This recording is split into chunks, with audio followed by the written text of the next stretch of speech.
अनुराग विदेश में एक बड़ा डॉक्टर बन गया था। वो कुछ महीनों की छुट्टियां लेकर भारत आ रहा था, पर दुर्गा देवी इसी बात को लेकर पूरे घर को सिर पर उठाए बैठी थी। दुर्गा, बस भी करो, कितना खून जलाओगी? इतने सालों बाद बेटा विदेश से आ रहा है, उसके सामने ऐसा मुंह बनाकर रहोगी तो उसे कितना बुरा लगेगा। तुम क्या समझ रहे हो? मुझे अपने बेटे के आने की खुशी नहीं है, पर तुम अच्छी तरह जानते हो मेरे गुस्से का कारण क्या है। फोन पर उसने बोला है कि उसने एक विलायती लड़की से शादी कर ली है। अरे, अपने देश में लड़कियों की कमी थी जो एक विलायती बहू लेकर आ रहा है। दुर्गा, तुम किसी से बिना मिले कैसे उसके बारे में अपनी राय दे सकती हो? क्या पता हमारी विलायती बहू संस्कारी और अच्छे स्वभाव की हो, है? अब थोड़ा मुंह ठीक कर लो। मेरी बात हुई थी अनुराग से फोन पर, वो एयरपोर्ट से टैक्सी पकड़ चुका है, कुछ ही देर में आता होगा। अनुराग ने विदेश में ही ग्रेसी नाम की एक अंग्रेज लड़की से शादी कर ली थी, जो कि उसी की तरह एक बड़ी डॉक्टर थी। दुर्गा, टैक्सी की आवाज आई है, लगता है अनुराग आ गया। प्रणाम माँ। प्रणाम बाबूजी। माँ, ये ग्रेसी है, आपकी बहू। ये अंग्रेजी मिली थी इसे शादी करने के लिए। नमस्ते माँ जी। नमस्ते बाबूजी। अरे बस बस, जीती रहो बहू। अनुराग बेटा, बहू को घर के भीतर ले चलो। अनुराग, बहू को हिंदी के ये थोड़े बहुत शब्द सिखाकर लाया है क्या? माँ जी, मुझे हिंदी आती है। मेरी मॉम इंडियन है, उन्होंने मुझे हिंदी बोलना सिखाया है। अच्छा, तो तेरी माँ ने एक अंग्रेज से शादी की और अनुराग को तू मिल गई। दुर्गा, कुछ तो सोच समझ कर बोला करो। बहू को आए अभी 2 घंटे भी नहीं हुए और तुम शुरू ही हो गई हो। सही तो कहा मैंने, कौन सा कुछ गलत बोला? अच्छा सुनो बहू, हमारे यहाँ के रीति रिवाज के अनुसार शाम को मोहल्ले की औरतें मुंह दिखाई के लिए आ रही हैं, तो उनके सामने अपना विलायतीपन कुछ कम झाड़ना। माँ, ग्रेसी भले ही विदेश में पली बढ़ी है, पर उसके संस्कार बिल्कुल हमारे जैसे हैं। शाम को मोहल्ले की औरतें मुंह दिखाई के लिए आती हैं। बहू, ये साड़ी का पल्ला सिर पर करके जाना, बेकार में मोहल्ले वाली कहेंगी कि मैंने अपनी बहू को कुछ सिखाया नहीं। दुर्गा देवी जी, बहू तो आपकी विलायती है, पर संस्कार आपने इसे देसी बता दिए हैं। वैसे घर के काम वगैरह आते होंगे, वरना सुना है विलायत में तो डिब्बा बंद सामान खोलो और खा पी लो। नहीं आंटी, मैं खुद खाना बनाती हूँ, मैंने सब कुछ अपनी मम्मी से सीखा है। बाकी तुम सब जानती ही हो, संस्कारों की बात आए तो दुर्गा देवी का नाम ही लिया जाता है। इस तरह ग्रेसी चुपचाप अपनी विलायती सास को खुश करने की कोशिश में लगी रहती। ये क्या बना रही हो बहू? माँ जी, टमाटो सूप बना रही हूँ, आप सबके लिए। ठंड भी बढ़ गई है, सूप सर्दियों में पीना सेहत के लिए फायदेमंद है। तभी मैं सोचूं मेरा अनुराग इतना कमजोर क्यों हो गया है। तो उसे बिना मिर्च मसाले और बिना देसी घी खिलाए ये उबले टमाटर पीने को दे देती होगी, तभी तो बिल्कुल पतला डंडी हो गया है मेरा अनुराग। सामने से हट, आज मैं अपने अनुराग को देसी घी डालकर आलू के पराठे खिलाऊंगी और थोड़े से देसी घी के आटा लड्डू बनाकर रख लेती हूँ, कुछ तो घी जाए मेरे बच्चे के शरीर में। दुर्गा, तुम शायद भूल रही हो, हमारे बेटा बहू डॉक्टर हैं, अपने शरीर की देखभाल उन्हें पता है किस तरह से करनी है। तुम कुछ ज्यादा ही सोच रही हो।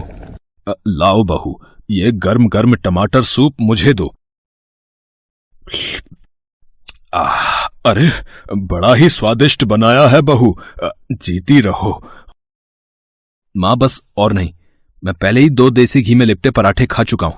सच में आज मुझे पता चल गया बहू ने तुझे खिलाना पिलाना छोड़ दिया है, इसलिए तेरी भूख कम हो गई है। पहले तू मेरे हाथ के आलू के 6-6 पराठे खा जाता था, विलायती लड़की से शादी करके तू उसके जैसा ही बन गया है। तभी रसोई में सब्जियों को काट कूट कर पता नहीं क्या बना रही है। माँ जी, मैं सिजलर बना रही हूँ, ये खाने में बहुत टेस्टी होता है, आप एक बार खाकर तो देखो। माँ, मुझे सिजलर सलाद बहुत पसंद है, इसलिए ग्रेसी अक्सर मेरे लिए ये डिश बना देती है। अब तो मुझे पक्का यकीन हो गया कि मेरा बेटा भी विलायती बहू के साथ विलायती ही बनता जा रहा है। ग्रेसी, हम जब से आए हैं मैं देख रहा हूं कि माँ तुम्हें बात बात पर ताना देती रहती है। तुम्हें उनकी बात का बुरा तो नहीं लगता ना? नहीं अनुराग, मैंने तो उनकी बातों को कभी दिल पर लिया ही नहीं। अगर वो आपकी माँ है तो मेरी सासू माँ भी तो है, और एक ना एक दिन मैं जानती हूँ मैं उनके दिल में जगह बना ही लूंगी। तुम्हें अपनी वाइफ के रूप में पाकर मैं बहुत खुश हूं ग्रेसी। इसी तरह कुछ दिन बीत जाते हैं। एक शाम, कल सुबह ही निकलूंगी, शाम तक पहुंच जाऊंगी। रात का प्रोग्राम है मालती बहन के घर, और गोद भराई का प्रोग्राम है, तो औरतों के बीच तुम लोग जाकर क्या करोगे? मैं ग्रेसी बहू को लेकर चली जाऊंगी, परिवार से मिलेगी, कुछ हमारे रीति रिवाज भी सीखेगी। माँ, तुमने ग्रेसी को ये क्या बना दिया है? इतनी भारी साड़ी और इतने गहने लाद दिए हैं। अरे तो खानदानी बहू है, सारी बिरादरी देखेगी तो क्या बोलेगी? सास ने कोई जेवर तक नहीं पहना रखा। बहू विलायती है तो सास को तो देसी रहने दो। दुर्गा देवी ग्रेसी को लेकर गांव के लिए निकल जाती हैं। गांव पहुंचकर, बहू गांव आ गया है, सिर को पूरा ढक लो। ये गांव है, यहाँ हर घर में बहुएं सिर को पल्ले से ढककर रहती हैं। पर माँ जी, यहाँ तो बहुत अंधेरा है, शायद लाइट गई हुई है। बहू, ये हमारा गांव है, तुम्हारा विलायत नहीं। यहाँ अक्सर बत्ती गुल ही रहती है और आती जाती रहती है। माँ जी, लगता है मेरे पैर गीली गीली मिट्टी में पड़ गए हैं। ये तो बदबूदार मिट्टी है माँ जी।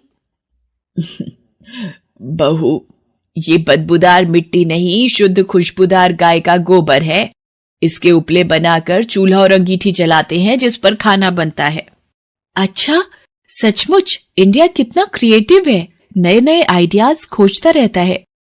आओ आओ दुर्गा भाभी। अच्छा, तो ये है विलायती बहू। शहर में तो देसी सास विलायती बहू की जोड़ी खूब रंग जमा रही होगी।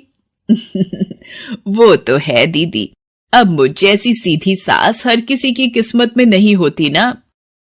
ये ताना बहुत बढ़िया मारा है भाभी तुमने, तुम तो बिल्कुल भी ना बदली हो। चलो आ जाओ, अपनी बहू से तो मिलो। आओ ग्रेसी बहू, तुम भी आओ। पूनम देखो, दुर्गा भाभी और उनकी विलायती बहू तुम्हारी गोद भराई की रस्म के लिए आई हैं।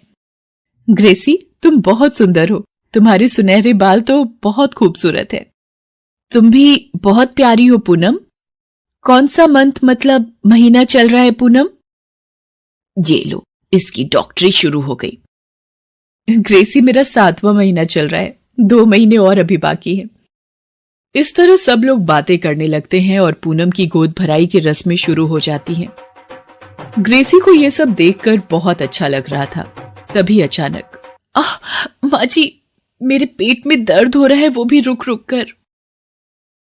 अरे, मेहमानों की भीड़ भाड़ में हो जाता है। अभी तुम चुप करके बैठी रहो बहू, अभी और रस्में बाकी हैं। क्या हुआ मालती दीदी, पूनम कुछ बोल रही है? कुछ नहीं भाभी, मेहमानों के बीच थोड़ी थकावट हो गई है, शायद इसीलिए पेट में दर्द बता रही है। पूनम, कैसा दर्द हो रहा है तुम्हें? मुझे थोड़ा सा बताओ। पता नहीं ग्रेसी, मीठा मीठा दर्द हो रहा है, कभी उठता है कभी रुक जाता है। ये लक्षण तो लेबर पेन के हैं। पूनम, मुझे लगता है तुम्हें लेबर पेन स्टार्ट हो गए हैं, यानी कि बच्चा होने का दर्द। अरे, अभी तो 2 महीने बाकी हैं, अभी कैसे बच्चा हो जाएगा? तुम भी कमाल करती हो ग्रेसी बहू। बुआ जी, जरूरी नहीं कि बच्चा पूरे 9 महीने बाद ही हो, कई बच्चे 7वें महीने में भी हो जाते हैं, जिन्हें हम प्री मैच्योर बेबी कहते हैं। माँ जी, मेरा दर्द बढ़ते ही जा रहा है, बर्दाश्त के बाहर हो रहा है। कुछ कीजिए माँ जी, बहुत भयंकर दर्द उठ रहा है।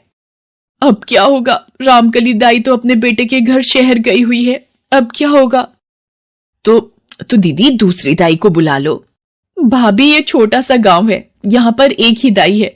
डॉक्टर भी शहर में रहते हैं जो सुबह आकर शाम को अपने घर चले जाते हैं। अब क्या होगा, कुछ समझ नहीं आ रहा।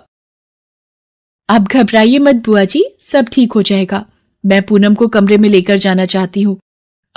मैं करूंगी पूनम की डिलीवरी, जिसमें मुझे आपकी मदद चाहिए। पर तुम कैसे करोगी? मुझे तो बड़ी घबराहट हो रही है। मालती दीदी, तुम भूल गई हो, ग्रेसी विलायत में बच्चों की एक बड़ी डॉक्टर है। मुझे अपनी बहू पर पूरा विश्वास है। ग्रेसी, मेरी सहायता करो, मेरे से दर्द और बर्दाश्त नहीं हो रहा। चिंता मत करो पूनम, मैं तुम्हें कुछ नहीं होने दूंगी। आप सब बाहर रहिए, मैं पूनम के साथ कमरे में हूं। और कुछ देर बाद ग्रेसी एक छोटे से बच्चे को हाथ में लेकर मालती के पास आती है। बधाई हो बुआ जी, पूनम ने एक प्यारे से बेटे को जन्म दिया है। पूनम और बच्चा दोनों ठीक हैं। ग्रेसी बहू, आज तुम्हारी वजह से मेरी बहू और पोता दोनों सकुशल है। जीती रहो बहू, हमेशा खुश रहो। मुझे अपनी विलायती बहू पर गर्व है। वो अंग्रेजी में क्या कहते हैं? I am proud of you. माँ जी, आप भी तो मेरी बेस्ट मदर इन लॉ हो। लव यू माँ जी। और ग्रेसी का अच्छा व्यवहार उस दिन सबका दिल जीत लेता है। कहते हैं ना, व्यक्ति अपने चरित्र से महान बनता है। ये बात उस दिन दुर्गा देवी को समझ आ गई थी।